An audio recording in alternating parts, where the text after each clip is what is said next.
Dünya жөнүндө ушундай bir чоң олия инсандардын бирөөсү bir дастанды айткан экен. Bir кумурска дейт. Жолдо кетип бара жатса, bir тамчы бал жерге төгүлүп калган экен. Анан кумурска келеткен дагы ошо bir тамчы балды акырын оозу менен жалайт экен. Жалап, даамдап көрсө ушунчалык бал таттуу, ушунчалык лаззат алып, рахат алып, жанагы кумурска ойлойт экен. Ушунчалык бал таттуу болсо, андай ичине түшүп алып туруп жесем анда кандай болот экен. Толугу менен ичине кирип туруп анан жейинчи деп туруп, жанагы кумурска байкуш жанагы bir тамчы балдын ичине ортосуна түшөт экен, дагы анан жеп баштайт экен. Жеп курсагы тоюп бүткөндөн кийин эми чыгайын, үйүмө кайтайын деп бутун тартканда, буту чыкпай калат экен балдан. Буту катып калат экен ошол жерде.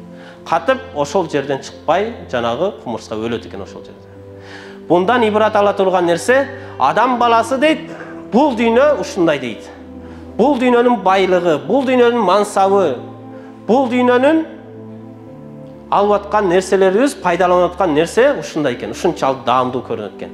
Эгерде аны өзүбүзгө ылайыктуусун гана даамын татып, калганын акыретке жибере турган болсок, калганына башыбыз менен батып кетпесек, анда дурус болот экен.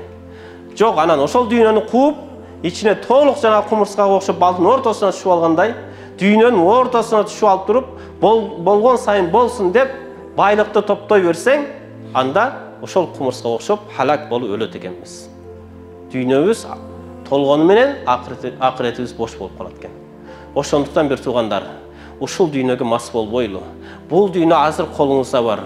Эртең жок боло турган нерсе. Кабырга барганда bir сомду алып кире албайбыз.